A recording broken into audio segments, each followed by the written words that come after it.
Hello everyone, my name is Shivam Bharadwaj. I am a PhD student in the Department of Electrical Engineering, IIT Bombay. So today I am here with you all to discuss a very important concept from linear algebra which is directly applicable to wavelets. And this concept is popularly known as the concept of direct sum of vector spaces. Now I will be giving you the definition of as to what this operation is, and I will be giving you two examples. One example will be from finite dimensional vector spaces and another example will be from infinite dimensional vector spaces. Then let us proceed to the definition of this operation. Okay. So definition, suppose V is a vector space and V1 and V2 are two subspaces of V such that by S dot T dot I mean such that V1 intersection V2 is just the 0 vector. Then if this is true, this is a very important thing in this definition. If this thing is true, then we say that V is a direct sum of V1 and V2 if any vector x in V can be represented as x equal to x1 plus x2, where x1 belongs to the set V1 and x2 belongs to the set or vector subspace V2. So there are few important things which I would like to dwell upon for a second, that for defining the direct sum we need to have this thing very precise, that two subspaces that are involved in the direct sum should have 0 intersection, or they should have only origin of that vector subspace as their common point. Now let us look at two examples from finite dimensional vector spaces and one example from infinite dimensional vector spaces. So in finite dimensional vector space, let us look at our Euclidean two-dimensional plane, which is also popularly represented as R2. So it is our normal Euclidean two-dimensional plane.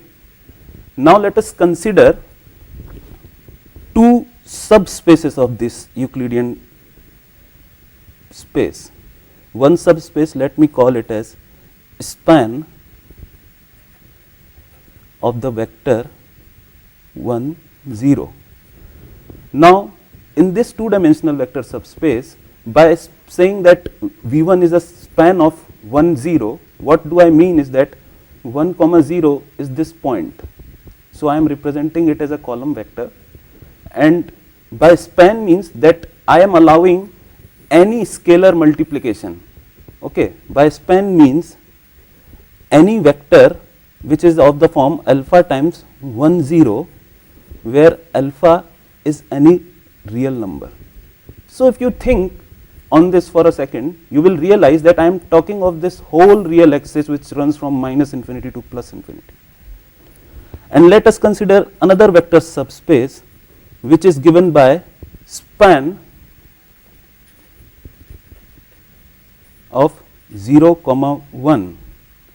So similarly, the span of 0 comma 1 will be the vectors which lie on this y axis or the vertical axis. Now as we can see that if I consider any point x y in this R2 or in my two-dimensional Euclidean space, then I can write this point x y as x times 1 comma 0 plus y times 0 1. So for any real number x and y, I have shown that any point in R2 can be written as a scalar times 1 0 plus a scalar times 0 1. So this first part, as we can see that this part belongs to V1 and this part belongs to V2. Now all that remains to show is that the only point which is common to both V1 and V2 is nothing but the origin of the two-dimensional Euclidean space. So, we will show it now. Let us suppose that there is a point x1 comma y1 which lie in the intersection of V1 and V2. This implies that if x1 belongs to V1 intersection V2, then this point x1 comma y1 should belong to V1 and x1 comma y1 should belong to V2. But if x1 comma y1 belongs to V1, then from here we have another implication that x1 comma y1 is of the form some scalar times 1 0, and from here we have the implication that x1 comma y1 is of the form beta times some scalar beta times 0 1. So, from here I have actually this point has to satisfy 4 simultaneous linear equations. And what are those 4 simultaneous linear equations? This is true and this is also true. So, 4 simultaneous linear equations that my point x1 y1 has to satisfy are x1 is equal to alpha, y1 is equal to 0 and x1 is equal to 0 and y1 is equal to beta. So, simultaneous word is very important here. You know, this point x1 y1 has to simultaneously satisfy all these 4 equations. Now, when this can be true, if and only if alpha comma beta both the reals are 0, that is my point x1 y1 is nothing but the origin in R2. So, what we have essentially shown here that my R2 is the direct sum of span 1 comma 0 and span of 0 comma 1, very simple. Now, I would like to point a very important subtlety in the case of finite dimensional vector spaces. When we talk of finite dimensional vector spaces, it is important that the two subspaces which are involved in the operation of direct sum should be such that dimension of those two subspaces should add up to the dimension of the whole space. For example, when we were talking about R2, we saw that R2 is the direct combination of this subspace and this subspace, and these two are one dimensional subspaces, and the dimension of these two subspaces add up to 2, which is the dimension of the whole R2. So, this is an important subtlety in the case of finite dimensional vector spaces. Now, let us take an example from infinite dimensional vectors. Now, this is very interesting. Let us consider a subspace V which is set of all the functions f from R to R. I am considering a subspace V which is a set of all the functions from R to R. Now, let us define two other subs. This symbol means I am defining V to be this set. Now, let us define two more subspaces. One subspace is V1, which is the set of all the functions f1 such that f1x is equal to f1 of minus x. Okay. So, this is the subspace of all the even functions. I am defining another subspace V2 of all the functions f2 such that f2x is equal to minus 2 of minus x. So, this is the set of all the odd functions. Note here that in both these cases x, I am talking about x in R. So, what I will be showing that any function which is of mapping from real number to real number is actually a direct sum of functions from set of even function and a function from the set of odd function. So, let us show that. Now, consider a function g of x. Now, here g I am taking as an element of V.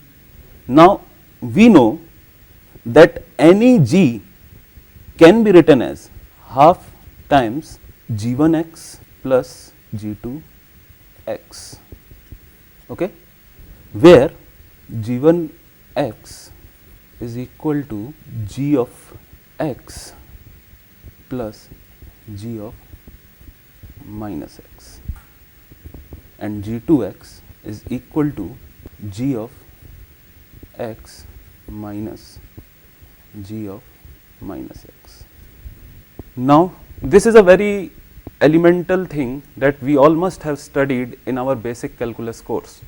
So, note here that g1 is an even function, because if in the place of x we go ahead and substitute minus x, then what we will get is g1 of minus x is g of minus x plus g of minus x, which is g of x, which is again equal to g1 of x. So, this part is even function. By EV I mean function even, and this part can therefore be shown as an odd function. Now, what we have shown here, that any element of V of the vector subspace V can be represented in the terms of element from the vector subspace V1, which is G1x, and element from the vector subspace V2, which is G2x. Now, for showing that this is actually a direct sum, okay, what remains to show is that the only function which is common to both V1 and V2 is nothing but zero function. Okay. So, what is zero function?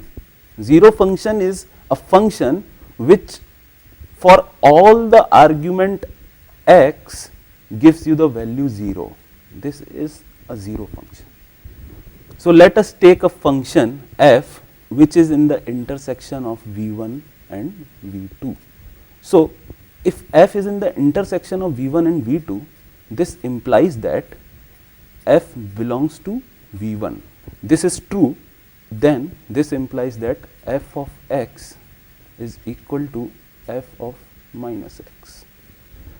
And if f belongs to intersection of these two subspaces, then this also implies that f is in V2, which implies that f of x or f of minus x is nothing but minus f of x. So, what do we have here? We have here basically these two equations. Now, these two equations, if you look at closely, then these two equations are true if and only if 1 and 2 are simultaneously true. This simultaneously word is very important. These two equations are simultaneously true if and only if f is your zero function, which we have earlier defined.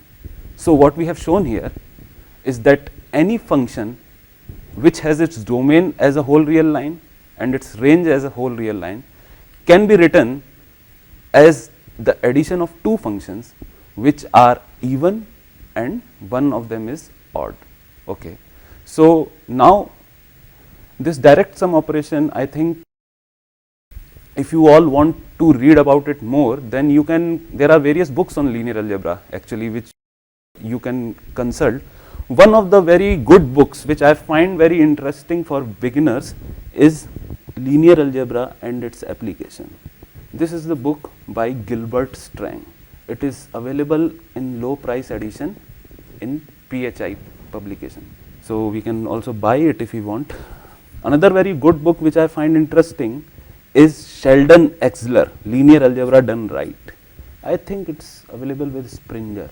And the third and very important book which I would recommend you all to study very thoroughly is Huffman and Kunz. Its name is just Linear Algebra. It's also available in low price edition with PHI. Thank you very much.